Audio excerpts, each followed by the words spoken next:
minutos, 9:28 minutos, 10 de septiembre. Pon el arbolito, comenzaron los breves. Tenemos a Miguel Mejía, ministro de Integración Regional. Buenos días, bienvenido a Diario, embajador. Buenos días, querido Cristian. ¿Cómo está usted, embajador? A Chico Arias. Yo sé que ustedes han estado pidiendo mi cabeza, pero es su derecho.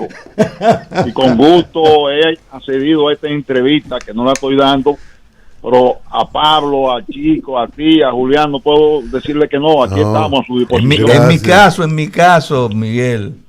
Chico, mira. ¿Desde dónde he pedido tu cabeza? Dime. Chico, Arias, tú has debido salir en defensa, tú que has defendido toda la vida la clase artística nacional. Y en unos años atrás hicimos causa común contra una pluma de alquiler. Estaba acabando con un artista, golpeando uno para levantar al otro. Hicimos causa común en aquella época. Entonces tú debió ser en defensa de Boni Cepeda. Boni Cepeda tiene todo el derecho de vender su arte a donde quiera. Yo nunca me he referido a eso de Boni Cepeda. No, pero tú debió salir en defensa de él, porque no, porque tampoco estoy de acuerdo. Miguel, pero el problema es que Boni Cepeda es viceministro, un funcionario de Estado. Pero no es por ser artista. Pero ven acá, claro. Porque puede vender su arte. Una cosa es su condición de artista, como maestro joven, como lo llaman ustedes, y él tiene derecho a vender su arte o regalar su arte a quien él considere, es un derecho que tiene. Está bien. Vamos a discutir eso en otro momento. Ahora yo lo que quiero saber, Miguel, para comenzar, si tú sigues siendo embajador. Sí. Yo soy ministro. Ministro, correcto. Bueno, dicho eso, ¿cuál es la situación con la deuda? Y además llama la atención, Miguel, ya que tú dijiste que estamos pidiendo tu cabeza, y es verdad que la hemos pedido en algún momento, particularmente yo. ¿Cómo es que de repente un ministro, y sobre todo de Exteriores, aparece contrario a una postura, no una opinión que ha tomado República Dominicana, sino que el país está comprometido de cabeza en una visión? Incluso aquí se firmó el acuerdo de Santo Domingo, el presidente incluso con la banda puesta, con la banda presidencial, y en el salón, uno de los salones principales de Palacio. Eso es lo que llama la atención, Miguel. Cristian, son dos cosas. A ver. Primero, yo me desdoblo porque yo tengo una responsabilidad política en un partido al cual yo milito. Uh-huh. Y desde mi tribuna y mi partido me respondo a la política de mi partido y tengo que acatar la política de mi partido y soy vocero de esa política. Sí. Eso hay que quedar claro. Segundo, una cosa es la visión que tenga el señor presidente y que tiene el gobierno dominicano frente a determinada situación, en este caso sobre Venezuela. Y otra cosa es cuando se pone en juego la soberanía nacional. Uh-huh. El tema del avión no es el avión en sí. Uno se pregunta cómo es posible que vengan agencias extranjeras a parar la salida de un avión. Y cómo es posible que el Ministerio Público, en nombre de la justicia independiente, utilice una táctica dilatoria para justificar el secuestro de ese avión. Ahí hay un problema de soberanía, más allá de cualquier infracción que se pueda cometer. Porque eso no lo están haciendo autoridades del país. Eso lo están haciendo entidades extranjeras. Entonces, hay que defender la soberanía del país, más allá de la visión que pueda tener el gobierno frente a determinada posición, en este caso sobre Venezuela. Sí, sobre el caso del Teatro Nacional. Uh-huh. Yo fui al Teatro Nacional a oír una rendición de cuentas de lo que se ha hecho, lo que se va a hacer, y la juramentación del segundo mandato del presidente Abinader. Ese no era el escenario para que el presidente Abinader hiciera lo que hizo con relación al tema de Venezuela. No porque él no tuviera derecho a hacerlo, es que se le rompió la solemnidad.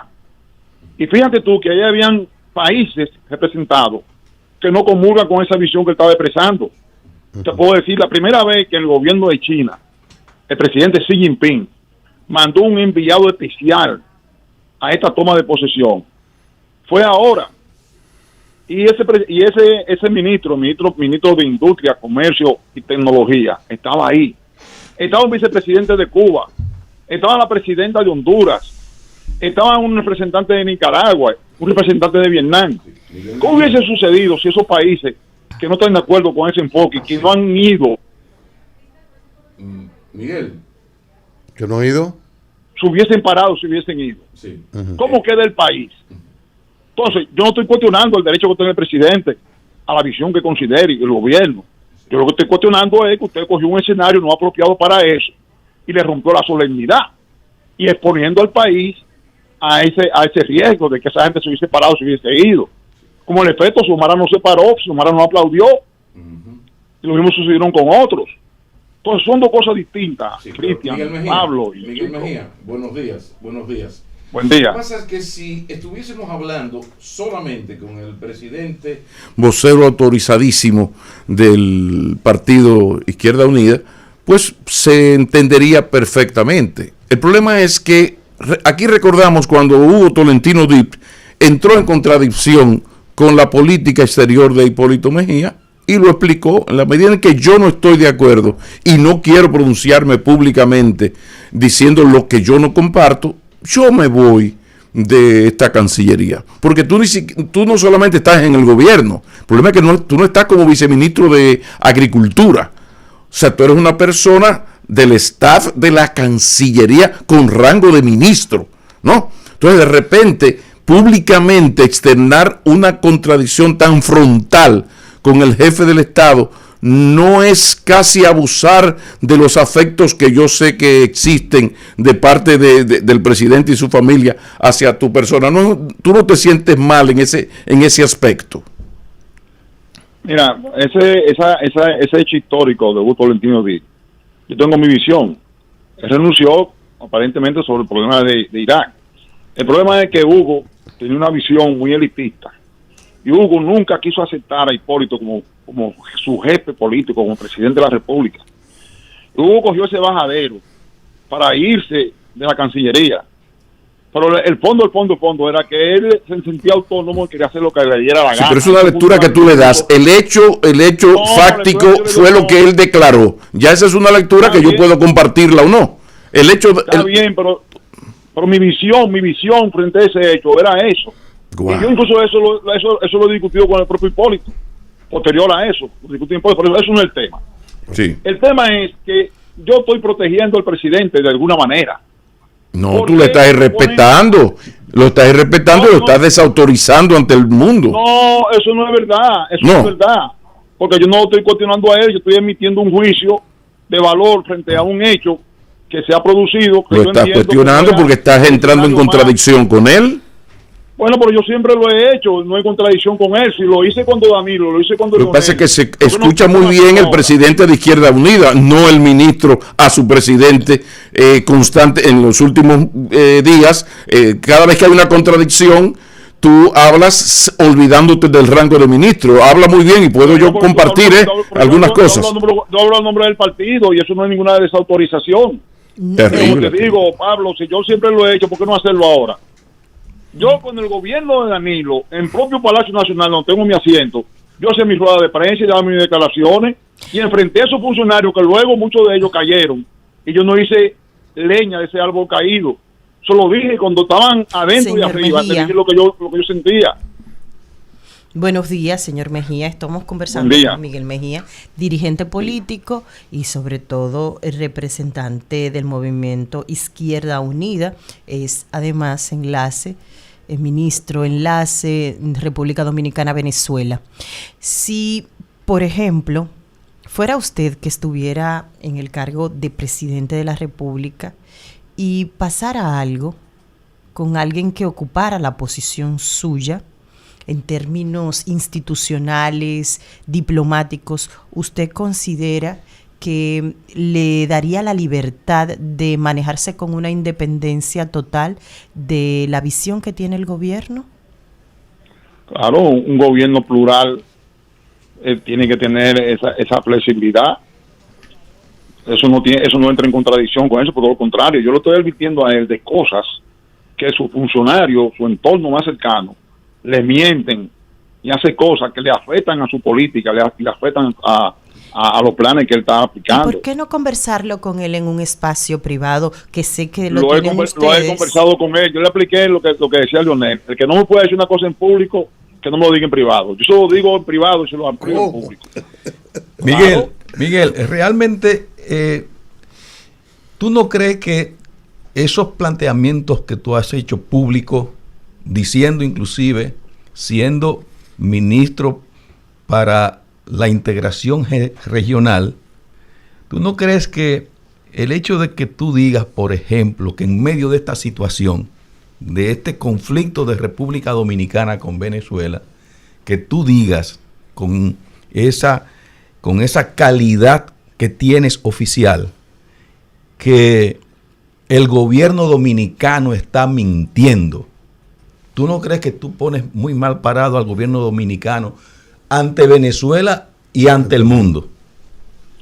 Lo que hay que determinar si mis argumentos son válidos o no son válidos. Porque en el día de ayer, en la semanal que hace el presidente, el señor Leonardo Aguilera se para y miente al país y le miente al presidente. ¿También? Claro, porque él está diciendo que la República Dominicana no tiene ninguna deuda con Venezuela, y resulta que tú te vas a la página de crédito público de Hacienda y tú vas a ver la deuda registrada desde el 2015, y Juan Ariel Jiménez, que fue ministro de Economía, Planificación y Desarrollo, todavía no había terminado la semanal y está subiendo en sus redes la deuda que tiene la República Dominicana con Venezuela. ¿Y quién entonces le hace mejor favor al señor presidente, al país y al gobierno que decirle la verdad, que aquel que le está dando mentira? No solamente le debe esa cantidad de dinero, sino que debo decirle a ustedes, queridos amigos, que en este gobierno se vendieron el 49% de las acciones que tenía Venezuela en la refinería dominicana de petróleo, y se había acumulado por las utilidades de esa sociedad una cantidad de dinero, creo que alrededor de 70, 80 millones de dólares. Entonces, en este gobierno se vendió esas acciones, con lo que yo no estuve de acuerdo. Me opuse cuando Danilo, y me opuse ahora, y se lo dije al gobierno venezolano. Esa sociedad es algo más. No tenían cuarto, Miguel. Tenían que buscar dinero. Venezuela necesitaba dinero en efectivo. Está bien, ese fue el argumento de ellos. Y frente a ese argumento de ellos, dije, bueno, pues yo no puedo ser más venezolano que ustedes. Ustedes quieren vender sus acciones, véndanlas. Miguel. ¿Quién hizo el lobby? Miguel, por favor. Perdón, después... oiga esto, déjame explicarte esto. ¿Quién hizo el lobby ante los Estados Unidos, ante la OFAC, para que se pudiera vender esas acciones? ¿Qué? Un grupo económico privado. Bien. Por suerte que el gobierno decidió adquirir el 100% y no pasarle como quería ese grupo económico que quería el 49%. Entonces, al venderse esas acciones, esas utilidades que estaban acumuladas ahí debieron verse pagados, debieron verse ido, porque ya la sociedad se rompió. Y si la OFAC permitió que se vendieran el 49%, debió permitirle también que fuera acompañado de las utilidades que estaban acumuladas ahí, que por el bloqueo, por las presiones, no se pudo hacer la transferencia como debido. Entonces, ¿quién hace más daño? ¿Quién le miente al país y le miente al presidente? Que yo que estoy aclarando estas informaciones. Váyanse a la página de crédito público de Hacienda. Miguel, pero el presidente... Pero perdón, Miguel, el presidente dijo, no se ha comprado nada. Y cuando Aguilera habló, dijo, como él aludió al presidente Abinader no ha comprometido un peso, no debe él. No hicieron alusión al Estado Dominicano, porque la deuda con el Estado está ahí. Pero ellos tuvieron el cuidado de no seguir. Si bien no dijeron toda la verdad completa, pero tampoco dijeron que no se debe. No, él dijo que no se debe un centavo. Que él no ha comprado.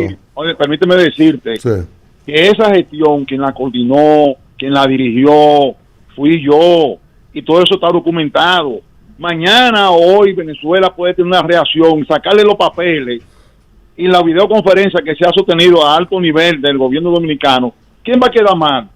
¿El gobierno dominicano o el país? Porque Aguilera le está mintiendo al presidente. Miguel. Dando información que él debe decirle la verdad al presidente y no mentirle al país y al presidente. Miguel. Como lo hizo ayer. Por favor, Miguel, dime algo. Después de estas declaraciones que tú has estado ofreciendo con relación al tema, con relación a el gobierno dominicano y el gobierno venezolano, ¿has hablado con el presidente Luis Abinader? No. Esas son cosas discrecionales que yo tengo que manejarlo con un problema de Estado. Pero por favor. Muy bien. Miguel, por favor, sí. a mí. A ti, claro, a ti te lo voy a decir, chico, porque yo te voy a decir si hablo o no hablo con el presidente, si hablo lo que hablo o no hablo. Claro.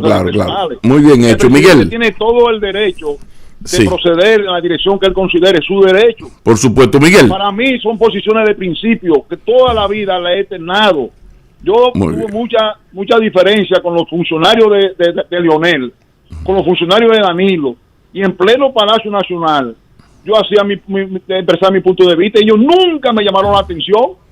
Si este tiene un estilo distinto y es más susceptible, él tiene su derecho a proceder en la dirección que él considere. Perfecto. Miguel, el hombre es el estilo, ya tú has dicho que ese es tu estilo.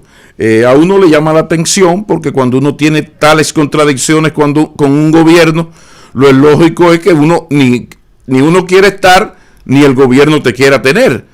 Pero en los hechos parece que va a continuar la buena relación política entre el gobierno y su ministro Mejía. Ahora, tú eres un hombre de los afectos de los dirigentes de Vietnam, de los dirigentes de China, de los dirigentes de Venezuela, por supuesto, de Cuba.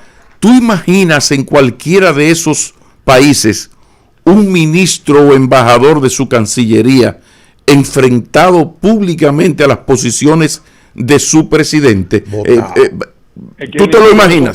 Es que ninguno de esos países produce el comportamiento que se produce en este país de sus funcionarios. En ninguno de esos países esos funcionarios le mienten a su país ni le mienten a su presidente. En ninguno de esos países crean islas de poderes que sabotean la política pública. Yo lo que defiendo es una política pública. O es porque son verticales. Aquí hay grupos que lo que interesa es defender sus intereses grupales. O sea, en esos países no sucede nada de eso. Pero ¿por qué entonces no dedicarse a hacer? Entonces, con todo, tú estás dando argumentos, algunos hasta de coincidencia, porque coincidimos en el problema del avión, por ejemplo. Ahora, lo que yo veo es que un dirigente de tu estatura, y no solo de la estatura física, un dirigente de tu estatura debería estar con esos argumentos enfrentando al gobierno desde su partido para crecer como partido y hacer su función, porque existen unas contradicciones entre ustedes terribles. Bueno, yo, fíjate una cosa, mi mayor contradicción no es con el jefe de Estado, es con su entorno, su principal anillo, que le mienten a él, le mienten al país. Pero él es el jefe de la política exterior. Yo estoy en el deber de esas ventilaciones públicas que se hacen, mintiéndole al país, mintiéndole al presidente, públicamente demostrar que ellos están hablando mentiras y asumir la verdad en beneficio del presidente y del país. Miguel, tú le dijiste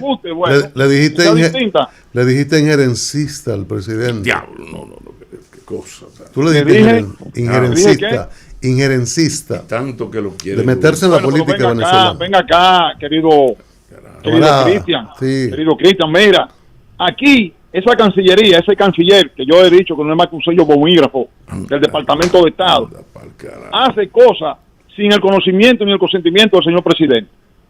Se está haciendo declaraciones, dándole golpe bajo a Venezuela y a otros países, en coordinación con Ecuador. Ecuador tiene un estado de sitio parecido casi al de Haití. ¿Qué buscamos nosotros haciendo coordinaciones con un país con ese deterioro institucional que tiene? Junto con Costa Rica y con Panamá. Y tiene una coordinación que yo le llamo a la comparsa para estar de punta de lanza contra países que tienen diferencias contra los Estados Unidos. Entonces, no tiene que inmiscuirse en los asuntos internos de esos países. Bastante problema tenemos nosotros aquí para que estemos incluyendo en el asunto interno de otros países. Miguel, quisiéramos continuar esta conversación, pero se nos acabó el tiempo del programa porque tenemos un cambio. Miguel, gracias. Esperamos conversar en otro momento contigo. Que venga al programa y que sigas en presencia. Y que sigas teniendo el rango. El país necesita un líder opositor. Y que siga teniendo el rango, Miguel. Yo he aprendido a vivir entre la diversidad. yo escucho su programa cuando no me reportan. Y yo no he dejado de quererlo, de apreciarlo y de reconocerle su calidad profesional. No, y aquí te queremos también. Aquí te queremos, Miguel. Eso es un derecho que ustedes tienen. Muchas gracias. Pero duele. ¿Y por qué te llamamos? Gracias, Miguel. Un abrazo grande como tu tamaño. Información